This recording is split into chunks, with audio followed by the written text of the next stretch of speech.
설 명절 구정이 며칠 앞으로 다가왔습니다. 명절에 모두 행복하고 따뜻한 시간, 평안한 시간이 되시기를 축복합니다.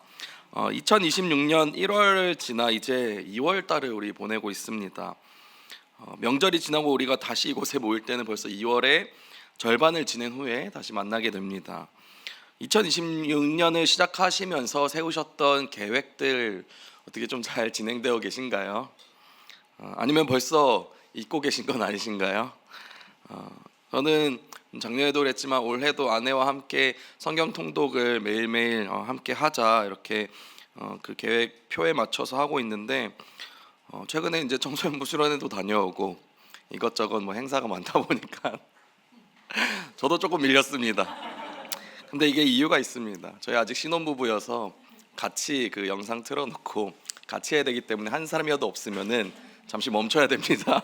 그래서 너무나도 착한 제 아내가 제가 수련회 갔다 온 동안 멈춰 있었기 때문에 저와 같이 이제 두 배로 매일매일 이제 해야 될 상황이 되었습니다. 어쨌든 우리 연초에 성수일 목사님께서 설교해 주셨던 것처럼 우리가 하나님과 더 머무는 시간을 가지자라고 우리 교회 공동체가 함께 약속을 했습니다.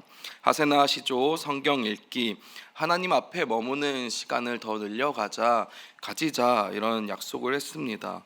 그리고 우리 공동체 안에서 우리의 친밀함을 위해서 서로에게 따뜻하게 인사하자라고 약속을 했습니다. 잘 실천하고 계신지요?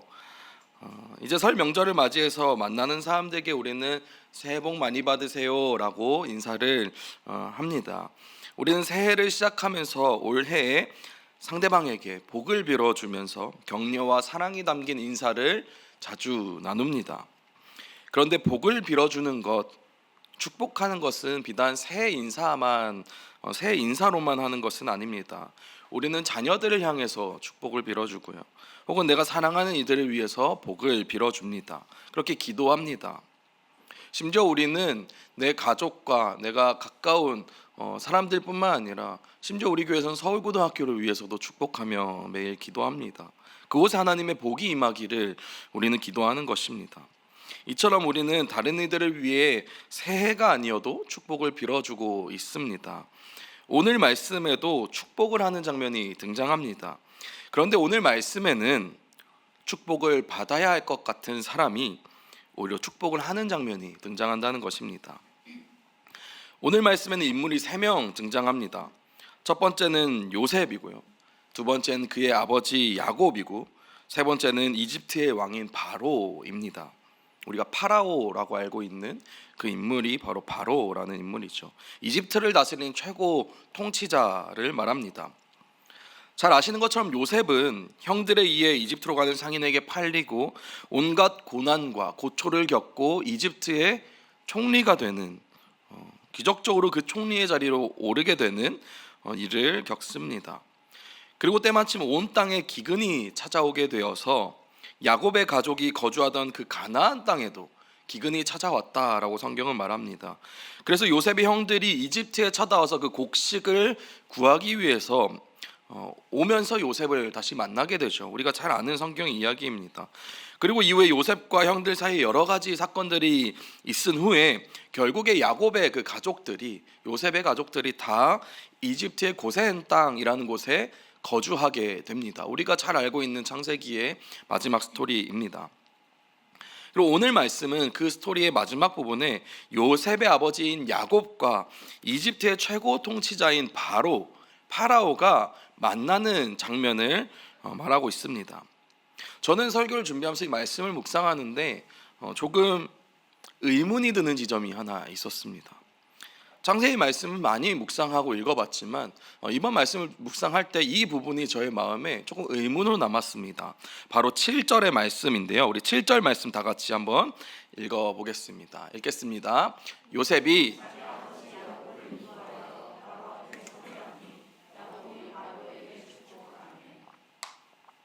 성도님들께서는 여기서 의문이 들거나 좀 불편한 지점이 없으신가요? 누가 누구에게 축복을 하고 있을까요? 야곱이 바로에게 축복을 하고 있습니다. 가만히 이 말씀을 들어보면은 좀 이상한 점이 있습니다. 지금 야곱은 어떤 처지에서 이집트로 왔습니까? 기근으로, 곡식이 없어서 곡식을 얻으러 온 사람의 입장입니다. 물론 자기 아들이 자기도 모르게 이집트에서 총리라는 높은 자리에 올라갔기 때문에 총리의 아버지, 가족의 자격으로 왔다고 볼 수도 있겠지만, 그렇다고 해서 그 지역의 최고 통치자인 파라오 앞에 야곱이 기세등등하게 서 있을 수 있겠습니까? 분명 그런 상황은 아닐 것입니다. 그런데 이곳에서 야곱이 바로를 향해 축복한다라고 오늘 성경은 말하고 있습니다.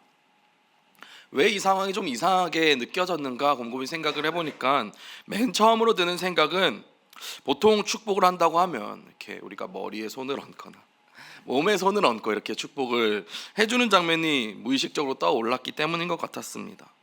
그리고 두 번째로 이상한 점은, 누군가에게 우리가 축복을 한다고 했을 때 우리는 통상적으로 나보다 좀 높은 사람, 혹은 성공한 사람, 혹은 어른에게 격려와 축복을 받는다라는 고정관념이 좀 있는 것 같습니다.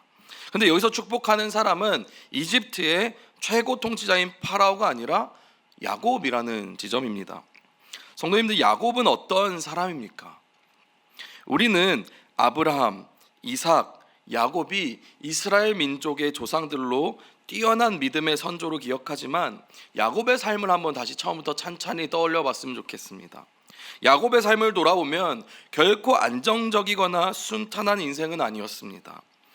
그는 형 에서를 속이고 장자의 축복을 빼앗은 후에 형의 그 분노를 피해서 도망자 신세로 살아야 됐습니다. 외삼촌 라반의 집에 가서 속고 속이는 관계 속에서 기나긴 세월을 보냈어야 했습니다. 그리고 사랑하는 아내 라헬을 잃는 아픔도 겪었습니다. 무엇보다 자기의 사랑하는 아들 요셉 또한 잃었다고 생각하며 오랜 세월 깊은 상실 속에서 살아온 사람입니다. 그래서 오늘 말씀 9절에서 야곱은 자신의 인생을 한마디로 험악한 세월이라고 말합니다. 우리 9절 말씀 다시 한번 읽어보겠습니다. 야곱이 바로에게 아뢰되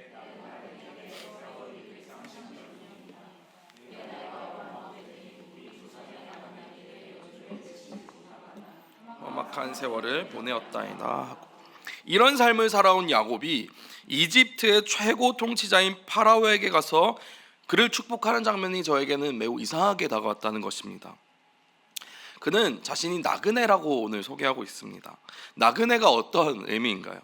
단순히 어떤 배낭여행을 하는 사람일까요? 세계 일주를 하는 사람이 나그네인가요? 여기서 성경에서 말하는 나그네는 정처 없이 떠도는 사람을 의미합니다. 야곱은 정처 없이 떠돌았던 자신의 삶을 나그네라고 오늘 표현하고 있는 것입니다. 근데 물론 야곱이 정처 없이 떠돌았던 것만은 아닙니다.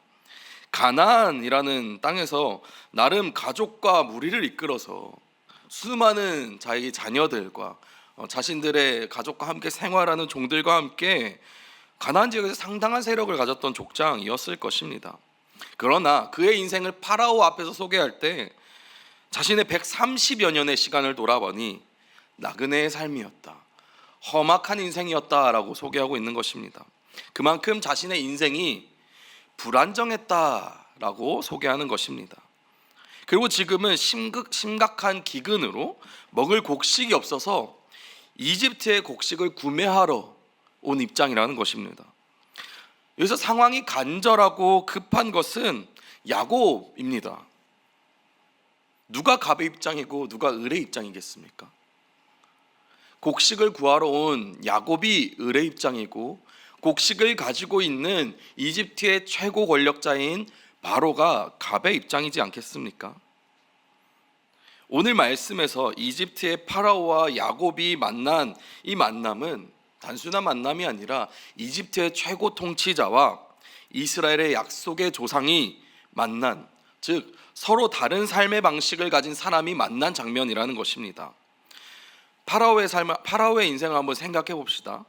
이집트의 최고 권력자인 바로는 안전하고 제왕적이며 남에게 시혜를 베푸는 그런 삶을 살아온 사람입니다. 그런 삶을 대표하는 사람이죠. 반대로 야곱은 어떤 사람입니까? 위험하고 불안정한 그런 삶을 대표하는 인물이라는 것입니다. 그런데 성경의 말씀은 마치 야곱이 파라오보다 더 우월한 입장에 있는 것처럼 오늘 말씀 안에서 묘사하고 있다는 것입니다. 그래서 보면 7절과 10절 말씀에서 야곱은 파라오에게 축복을 주는 사람으로 지금 성경은 묘사하고 있다는 것입니다. 한번 이 사진을 봅시다. 1번 사진과 2번 사진이 있습니다. 누가 야곱이고 누가 파라오인지는 아시겠죠? 1번 사진에 높은 의자 위에 앉아있는 사람이 바로일까요? 야곱일까요? 바로 왕이겠죠. 그 밑에서 고개를 숙이고 있는 노인은 아까 130년의 인생을 살았다 했으니까 130세의 노인은 바로 야곱이겠죠. 그렇다면 오늘 읽은 말씀에서 축복을 베풀 때에 우리 머릿속에는 1번 장면이 떠오릅니까? 2번 장면이 떠오릅니까? 1번입니까? 2번입니까? 2번이어야 할 것 같지만 2번이어서는 안 될 것 같기도 하고 그렇지 않습니까? 저도 오늘 말씀을 묵상하면서 야곱이 바로를 축복했다고 2번이란 이야기하는데 과연 1번 장면처럼 바로의 밑에서 축복했을 것인가? 아니면 바로가 그래도 노인을 공경하며 2번의 모습으로 축복을 받았을 것인가? 이런 고민이 되더라고요. 답은 없습니다. 한번 상상해 보는 겁니다. 어떻게 축복했을까? 월터 브르그만이라는 신학자가 이 장면에 대해서 이렇게 말합니다. 야곱은 바로 앞에 서 있다. 그러나 사실은 바로가 약속을 가지고 있는 야곱 앞에 서 있는 것이나 다름이 없다. 1번 사진이든 2번 사진이든 파라오가 야곱보다 높은 의자에 앉아있든 야곱 앞에 무릎을 꿇고 있던 간에 지금 성경이 말하고 있는 것은 약속을 가지고 있는 야곱 앞에 바로가 서 있다는 것입니다. 이스라엘이 제국인 이집트를 축복하고 있다는 것입니다. 어떻게 이럴 수 있습니까? 저는 이것이 하나님의 약속의 힘이라고 생각합니다. 창세기 12장 2절 3절 너무나도 유명한 말씀인데요, 아브라함에게 하신 축복의 말씀입니다. 오늘 2절 3절 말씀 한번 같이 읽어보겠습니다. 내가 너로 큰 민족을 이루고 내게 복을 주어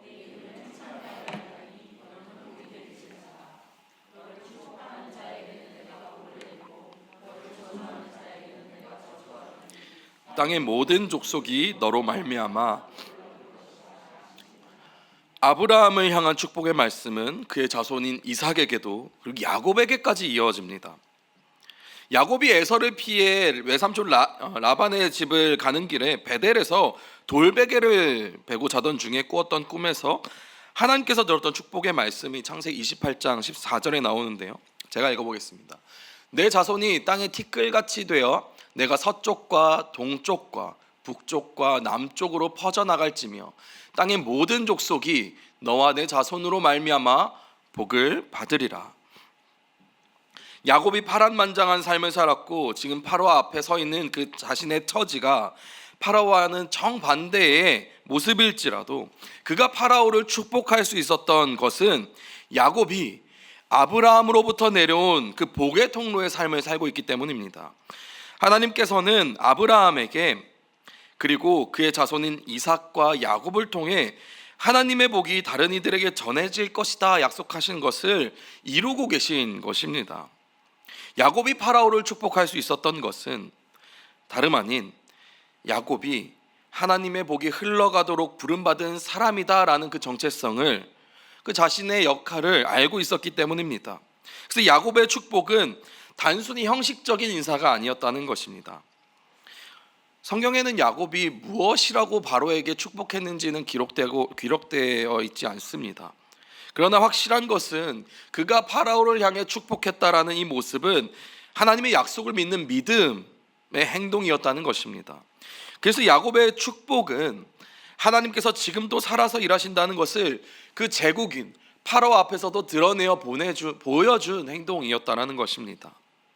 사랑하는 성도님들, 이 축복의 삶은 야곱에게서 끝나는 이야기가 아닙니다. 신약 성경의 말씀을 보면 이 복의 통로로 살아가는 삶을 예수 그리스도를 믿는 우리 모두의 부르심이다라고 말씀하고 있습니다. 사도 베드로는 이렇게 권면합니다. 베드로전서 3장 8절에서 9절 말씀입니다. 우리 함께 읽겠습니다. 마지막으로 말하노니 너희가 다 마음을 같이하여 동정하며 형제를 사랑하며 겸손하며 악을 악으로 욕을 욕으로 갚지 말고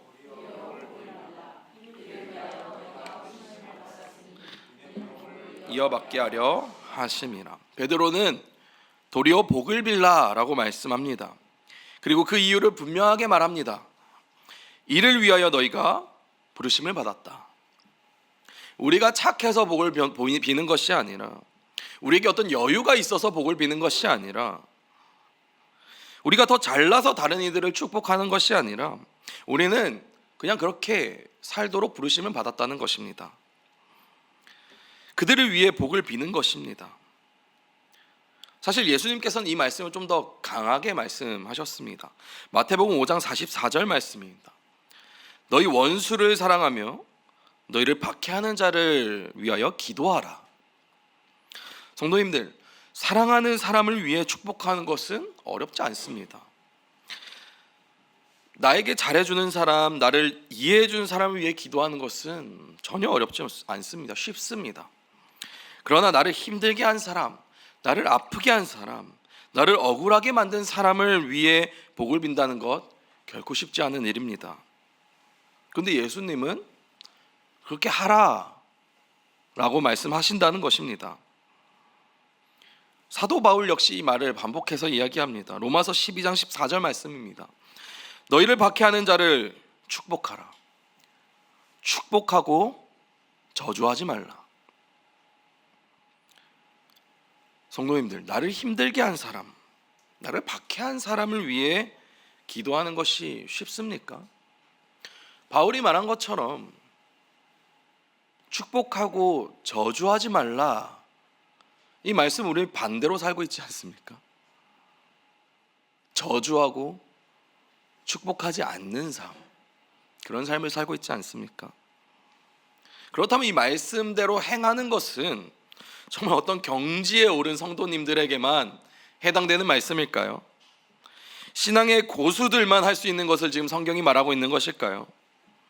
아니면 할 수 있다면, 가능한 사람만 이렇게 하라라고 성경은 말하는 것일까요? 절대 그렇지 않죠. 성경은 이것을 선택사항으로 말하고 있지 않습니다. 가능하면 해보라 라고 제안하는 것이 아니라, 그렇게 사는 사람이 그리스도인이다, 그리스도인이라면 응당 축복하고 저주하지 않는 삶을 살아야 된다라고 성경은 말하고 있는 것입니다. 다시 한번 야곱이 파라오를 축복했던 장면 한번 돌아가 봅시다. 겉으로만 보면은 사실 야곱의 축복은 충분히 이해 가능한 상황입니다. 그런 행동처럼 보입니다. 한번 들어보십시오. 야곱과 그의 가족은 기근으로 죽을 수밖에 없는 상황에 처했습니다. 그래서 그 곡식을 구하기 위해 이집트의 파라오에게 찾아왔습니다. 그리고 그 호의를 입었습니다. 곡식을 얻었고, 심지어 총리인 요셉이 그의 자녀라는 이유만으로 그 수많은 이스라엘 야곱의 민족에게, 야곱의 가족들에게 거주할 수 있는 땅을 주었고, 먹고 살 수 있는, 경작할 수 있는 땅을 주었다는 것입니다. 그러니 야곱이 바로 앞에 가서 감사합니다, 내가 당신을 위해 기도하겠습니다 라고 말하는 것이 어쩌면 당연한 거 아니겠습니까? 자연스러운 것 아니겠습니까? 그게 오히려 도의적인 행동이지 않았겠습니까? 그런데 성도님들, 이 이야기는 여기서 끝나는 것이 아닙니다. 우리가 이 장면이 성경의 끝이 아니기 때문입니다. 성경책을 몇 장만 넘겨보시면 어떤 장면이 나옵니까? 창세기를 마치고 출애굽기가 시작됩니다. 출애굽기 시작할 때 1장에서 뭐라 말합니까? 이집트의 왕과 사람들은 이스라엘을 두려워하게 되고 그들을 노예로 삼고 학대하고 억압합니다. 이 사실을 알고 창세기 47장을 다시 읽으면은 또 다른 마음이 생깁니다. 어떻게 이럴 수 있지, 우리에게? 야곱은 자신이 축복을 하면 그들에게 영원히 안전이 보장될 결과를 기대하며 축복하지 않았다는 것입니다. 앞으로 어떤 일이 벌어질지 모르는 상황 속에서 어쩌면 언젠가 이 관계가 틀어질 수도 있는 그 제국을 향해서 야곱은 그저 하나님의 약속을 믿고 그 축복을 흘려보냈다는 것입니다. 이것이 오늘 다른 이들에게 축복을 할 때 우리가 기억해야 될 가장 중요한 부분을 보여주고 있다라고 생각합니다. 성도님들, 축복은 상대가 끝까지 선할 것이라는 그 확신 위에서 하는 행동이 아니라 하나님이 어떤 분이신지를 믿는 그 믿음 위에서 우리가 축복을 하는 것임을 우리는 반드시 기억해야 됩니다. 그래서 오늘 야곱의 축복은 단순히 감사의 인사가 아니라 하나님의 약속을 신뢰하는 믿음의 선택이었다는 것입니다. 상대가 앞으로 어떻게 변할지 몰라도 나를 학대했던 사람이 여전히 나를 학대하고 나를 비방했던 사람이 여전히 나를 비방할지라도 우리는 그 사람의 변화를 위해서 기도하는 것이 아니라 축복하면 바뀌겠지라는 믿음으로 축복하는 것이 아니라 하나님의 약속을 믿는 믿음으로 우리는 축복한다는 것입니다. 야곱이 파라오를 축복했던 것처럼 초대교회 성도들은 자신을 핍박하는 세상 한가운데서 악을 악으로 맞서지 않고 저주로 대응하지 않고 복을 빌며 살아갔다라고 말합니다. 그리고 하나님께서 2026년을 살아가는 우리에게도 동일하게 축복하는 자로 부르시고 계십니다. 그러면 오늘 우리는 어디에서 이 부르심을 살아가야 되겠습니까? 야곱처럼 왕에게 나아가야겠습니까? 그렇게 할 수는 없지 않겠습니까? 우리 일상에서 가장 가까운 곳부터 찾아봐야 될 것입니다. 가정 안에서 나를 가장 힘들게 하는 사람 있으십니까? 나의 남편, 혹은 자녀, 아내, 혹은 명절이 다가왔으니까 생각나는 그 사람들, 시어머니, 혹은 우리 엄마 아빠, 혹시나 뭐 그런 삶을 살고 계신 분도 계십니까? 나를 가장 힘들게 했던 사람들, 혹은 나의 인간관계 속에서 여전히 풀리지 않는 그 사람과의 관계, 혹은 지나가면서 말 한마디, 태도 하나로 내 마음에 상처를 남긴 그 사람들 떠오르십니까? 생각만 해도 막 화가 나고, 혹은 생각하고 싶지도 않은 그 사람 있지 않습니까? 그 사람을 향해서 축복을 하라, 기도하라 라고 말하면 우리는 나를 보호하기 위해서 마음속에 이런 생각이 먼저 떠오르는 것 같습니다. 저 사람이 먼저 좀 바뀌면, 혹은 저 사람이 나에게 와서 사과하면 제가 이제 축복하겠습니다. 우리의 관계가 좀 더 풀리면 그때는 제가 좀 저 사람 위에 축복하고 기도할 수 있겠습니다. 그러나 오늘 말씀을 보면 야곱도 파라오를 완전히 신뢰해서 그를 축복한 것은 아닙니다. 야곱은 하나님을 신뢰했기 때문에 파라오를 축복할 수 있었던 것입니다.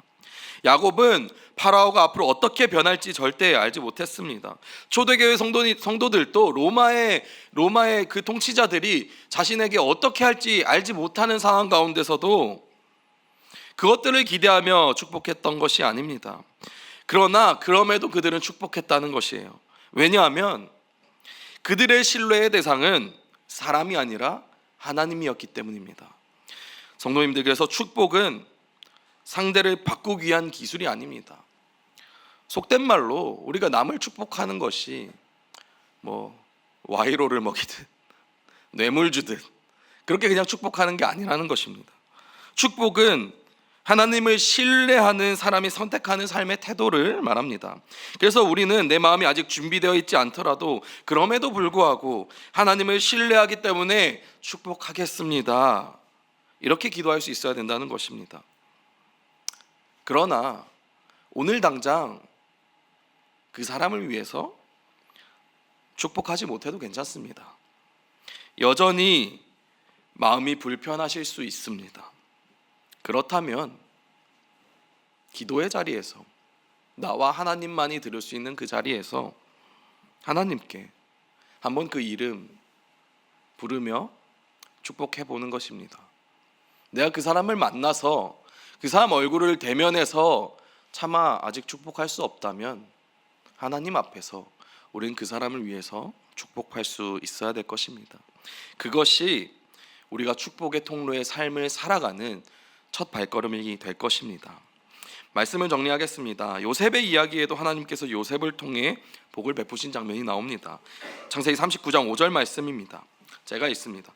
그가 요셉에게 자기의 집과 그의 모든 소유물을 주관하게 한 때부터 여호와께서 요셉을 위하여 그 애굽 사람의 집에 복을 내리심으로 여호와의 복이 그의 집과 밭에 있는 모든 소유에 미친지라.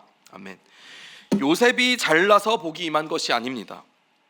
요셉의 환경이 좋아서 복이 흘러간 것도 아닙니다. 요셉이 그 자리에 있었기 때문에 하나님이 요셉을 통해서 복을 흘려보내신 것입니다. 야곱도 마찬가지입니다.